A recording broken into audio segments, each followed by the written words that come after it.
Hi friends, welcome to my YouTube channel Inspirational Talkies. இன்னைக்கு வீடியோல Psalm of Life poem by Henry Wadsworth Longfellow stanza wise explanation பார்க்கலாம். அதெல்லாம் பார்க்கிறதுக்கு முன்னாடி மறக்காம சேனலை சப்ஸ்கிரைப் பண்ணிடுங்க. கூடவே அந்த பெல் ஐகானை கிளிக் பண்ணிடுங்க. அப்பதான் நான் போடுற வீடியோஸ் உங்களுக்கு நோட்டிபிகேஷன்ல காமிக்கும். வாங்க டாபிக் உள்ள போகலாம். About the poet Henry Wadsworth Longfellow from February 27, 1807 to March 24, 1882.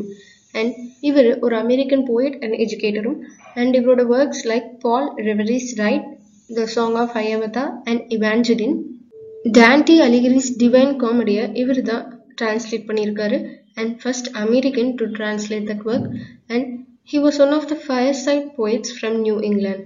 Next, about the poem. A Psalm of Life, famed New England poet and professor ஆல எழுதப்பட்டிருக்கு. அவர் தான் ஹென்ரி வாட்ஸ்வர்த் லாங்ஃபெல்லோ. அண்ட் இது ஃபர்ஸ்ட் பப்ளிஷ் ஆன year 1838ல எங்கன்னா நியூயார்க்ல. எந்த லிட்டரரி மேகசின்னா த நிக்கர் பாக்கர். அண்ட் இந்த போம் எதனோட இன்ஸ்பிரேஷன் அப்படின்னா லாங்ஃபெல்லோக்கும் அவரோட ஃபெல்லோ ப்ரொஃபஸருக்கும் இருந்த ஒரு கான்வர்சேஷன் தான் இதோட இன்ஸ்பிரேஷன்.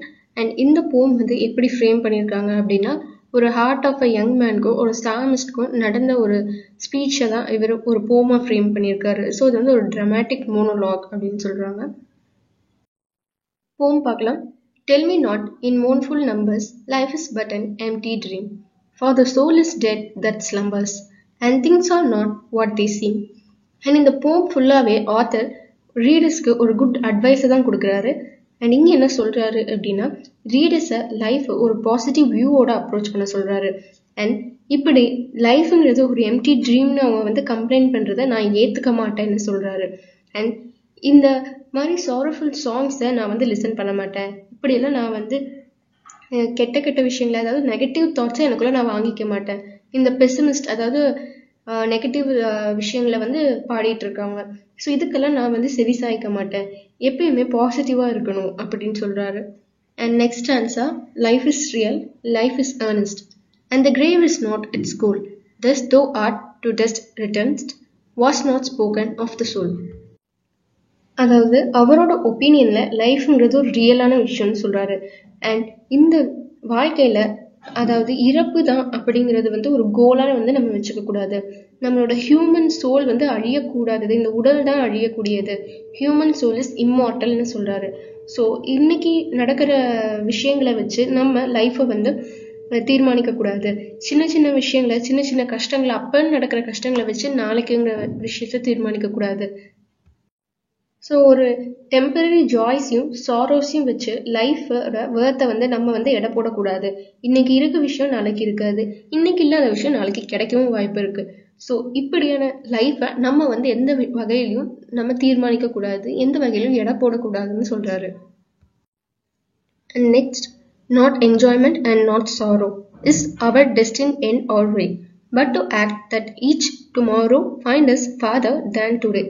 இந்த லைன்ஸ்ல என்ன சொல்றாரு அப்படின்னா ஒரு லைஃப் அதாவது நம்மளோட இந்த வாழ்க்கையை நம்ம எப்படி மெஷர் பண்ணணும் அப்படின்னா அந்த வர கஷ்டங்களை நம்ம எப்படி ஃபேஸ் பண்றோங்கிறத பொறுத்து தான் நம்ம வாழ்க்கை இருக்கு.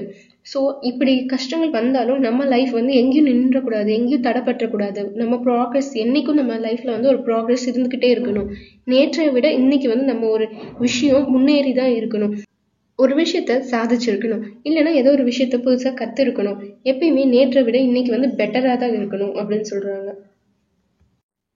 கஷ்டங்கள்ங்கிறது வந்துட்டே தான் இருக்கும், பட் அதனால என்னைக்கும் நம்ம வந்து ஓஞ்சு போயிடக்கூடாது.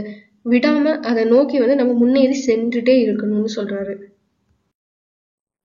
Art is long and time is fleeting, and our hearts, though stout and brave, still like muffled drums are beating funeral marches to the grave.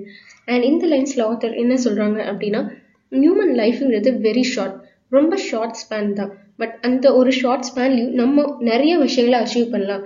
சின்ன காலம் தான் நம்மளுக்கு கொடுக்கப்பட்டு இருந்தாலும் அந்த நேரத்துல நம்ம என்ன அச்சீவ் பண்ணணும், நம்ம கோல்ஸை வந்து ரீச் பண்ணிடணும். சரியான பிளான் இருக்கணும், எப்பயுமே நெகட்டிவ் தாட்ஸை உள் வாங்கிக்க கூடாது, பாசிட்டிவா முன்னேறி செல்லணும்னு சொல்றாரு. என்னைக்காவது ஒரு நாள் எல்லாரும் இறக்கதான் போறாங்க, பட் நம்ம ஹியூமன் ஹார்ட்டுங்கிறது வந்து ரொம்ப brave.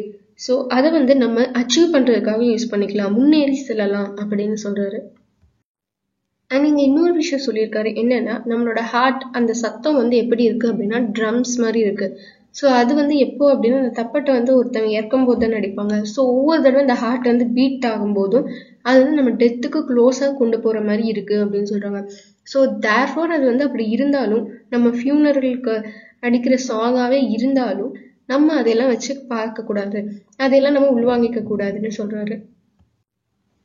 In the world's broad field of battle, in the bivouac of life, be not like drum-driven cattle.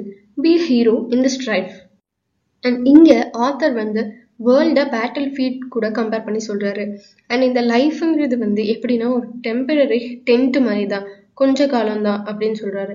And speaker என்ன சொல்றாரு அப்படின்னா, இந்த கொஞ்ச காலத்துலயும் வந்து நம்ம ஒரு ட்ரம் ட்ரிவன் கேட்டில், அதாவது ஆட்டு மந்தையா கூட்டத்தோட கூட்டமா இருக்காம ஒரு படைக்கு தளபதியா ஒரு ஹீரோவா இருந்து நம்ம லைஃபை லீட் பண்ணலாம்னு சொல்றாரு. எல்லாரோட அப்படியே கூட்டத்துக்குள்ள கூட்டமா மறைஞ்சு போயிடாம தனித்தன்மையோட விளங்கணும்னு சொல்றாரு.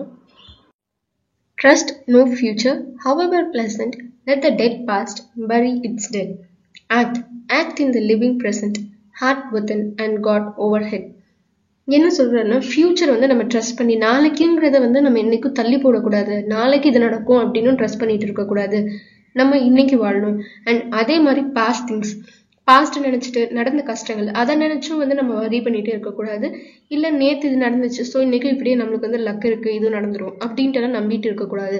ப்ரெசென்ட்ல நம்ம வாழணும், நம்ம ஒர்க்கை நம்ம கரெக்டாக செஞ்சிடணும்னு சொல்றாரு. அண்ட் இப்படி நம்மளை எப்பவுமே மேல இருந்து பார்த்துட்டு இருக்க காட் இருக்காரு, ஹெவன்ல இருந்து நம்மளை எப்பவுமே பார்த்துட்டு இருக்காரு, நம்மளை வாட்ச் பண்ணிட்டு இருக்காரு. ஸோ இன்னைக்குங்கிறனால இன்னைக்கு இருக்க ஒர்க்கை இன்னைக்கே நம்ம முடிச்சிடணும், நம்ம பெஸ்ட்டை இன்னைக்கு கொடுத்துடணும், நாளைக்கு இதை பண்ணிக்கலாம், நாளைக்கு இதை அச்சீவ் பண்ணிக்கலான்ட்டுலாம் நம்ம கோல்ஸ் எல்லாம் தள்ளி போடக்கூடாது, இன்னைக்கே வந்து நம்ம அதை செஞ்சு முடிச்சிடணும்னு சொல்றாரு.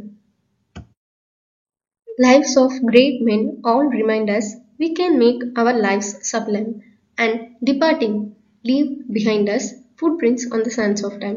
இங்க என்ன சொல்றாரு அப்படின்னா, கிரேட் மென் இதுக்கு முன்னாடி வாழ்ந்தவங்க எல்லாம் நம்மளை இன்ஸ்பயர் பண்ணியிருக்காங்க. அண்ட் ஒரு இண்டிவிஜுவலா இன்னும் நம்மளுக்கு வந்து ஞாபகம் இருக்கு. ஏன் அப்படின்னா அவங்க அவ்வளோ ஹார்ட் ஒர்க் பண்ணியிருக்காங்க. ஸோ நம்ம எக்ஸாம்பிளா அப்துல் கலாம் சார் எடுத்துக்கலாம். ஸோ அவர் இப்போ இறந்தே இருந்தாலும் அவரோட ஹார்ட் ஒர்க், அவர் அச்சீவ் பண்ண விஷயங்கள் எல்லாமே நம்மளுக்கு இன்னும் ஞாபகம் இருக்கு. இன்னும் நம்மள நிறைய யூத்தை வந்து இன்ஸ்பயர் பண்ணிட்டு இருக்காரு. ஸோ அவர் இறந்தாலும் அவரோட footprints on the sands of time அப்படின்னா அவரோட ட்ரேசஸை வந்து அவர் விட்டுட்டு தான் போயிருக்காரு. ஸோ இது மாதிரி நம்ம இருக்கணும். ஹார்ட் ஒர்க் பண்ணோம் அப்படின்னா நம்ம கோலை அச்சீவ் பண்ணுறதுக்கு விடாமுயற்சியாக நம்ம ட்ரை பண்ணிட்டே இருந்தோம் அப்படின்னா நம்மளோட லைஃப் ஒரு நல்ல லெவலுக்கு போகும் அப்படிங்கிறத வந்து நம்ம ஞாபகம் வச்சுக்கணும்னு சொல்கிறாரு. ஸோ அப்படி ட்ரை பண்ணும்போது ஃபெயிலியர்ஸ் வந்துட்டாலும் அதை நினைச்செல்லாம் கவலைப்படக்கூடாது. Next, footprints that perhaps another sailing over life's solemn main, a forlorn and shipwrecked brother seeing shall take heart again. And next என்ன சொல்றாரு அப்படின்னா, இப்படி ஃப்ரூட் பிரிண்ட்ஸ், அதாவது இப்படிப்பட்ட இன்ஸ்பிரேஷனல் ஆனவங்களெல்லாம் பார்த்து ஒருத்தவங்க வந்து நம்மளோட லைஃபோட ஓஷன், அதாவது இந்த கிரேட் ஓஷன், லைஃப்ங்கிறது ஒரு பெரும் கடல் மாதிரி, அதை நோக்கி வந்து போய்கிட்டே இருப்பாங்க சில பேர். ஸோ இன்னொரு நல்லதுன்னு ஒன்று தான் கெட்டதுன்னு இருக்கும். ஸோ அது மாதிரி இன்னொரு பக்கம் எப்படின்னா, நம்ம தோத்துட்டோம், சரி ஓகே இதுக்கு மேலே நம்மளால எதுவும் பண்ண முடியாது, நம்ம லைஃப் வந்து மிசரபிள் ஆயிடுச்சு அப்படின்னு வந்து இந்த கடலை வந்து தொலைஞ்சு போனவங்களும் இருக்காங்க. ஸோ அப்படிப்பட்டவங்க இப்படியான எக்ஸாம்பிள்ஸ் எல்லாம் பார்த்துட்டு, இப்படிப்பட்ட ஸ்பிரிச்சுவல் லைஃப்ஸ், இப்படிப்பட்ட இன்ஸ்பிரேஷன்ல பார்த்துட்டு அவங்க லைஃப்பை வந்து அவங்க சேவ் பண்ணிக்கட்டும், அவங்க முன்னேறி வரட்டும்னு சொல்றாரு. Let us then be up and doing with a heart for any fate, still achieving, still perceiving, learn to labor and to wait. So இப்படி அட்வைஸ் பண்றாரு. ஒருத்தவங்களுக்கு அவங்களோட லைஃப்பை முழு மனசோட வாழணும், எந்த ஒரு ஃபியரும் இருக்கக்கூடாது, தோத்து போயிடுவோங்கிற ஒரு எண்ணமே வரக்கூடாது. ஏதோ ஒன்று ட்ரை பண்றோம்னா முழு மனசோட அந்த ப்ராக்ரெஸை டே டு டே நம்ம இம்ப்ரூவ் பண்ணிட்டே இருக்கணும். எப்பயுமே ஹியூமன்ஸ்க்கு வந்து கஷ்டங்கிறதும் இருந்துட்டு தான் இருக்கும், அதை நம்ம ஓவர் கம் பண்ணிக்க லேர்ன் பண்ணிக்கணும், அப்ளை பண்ணணும். இது வரைக்கும் நம்ம ஃபெயிலியர்ஸை வந்து கண்டிப்பாக ஓவர் கம் பண்ணி வந்திருப்போம். ஸோ அந்த விஷயங்களை இன்னொரு வகையில் நம்ம இம்ப்ரூவ் பண்ணிட்டு போகிறதுக்கு அந்த லெசன்ஸை இங்கே வந்து அப்ளை பண்ணணும். நம்மளுக்கு இப்படி போகிற வகையில் யாரையும் எதிர்த்து கோவப்பட்டோ இல்லை ஏதாச்சும் நம்மளை முன்னேற்றி கொண்டு போகிறதுக்கு விடாமல் சில தடங்கள் வந்து வந்துட்டே இருக்கும். ஸோ அந்த இடத்துல நம்ம வந்து பேஷண்ட்டாக இருக்கணும், ரொம்ப பொறுமையாக அதை வந்து கையாள கற்றுக்கணும், தெரிஞ்சுக்கணும் அப்படின்னு வந்து சொல்கிறாரு. இதுதான் ஆத்தர் அவரோட அட்வைஸா ரீடர்ஸ் கிட்ட கொடுக்குறாரு.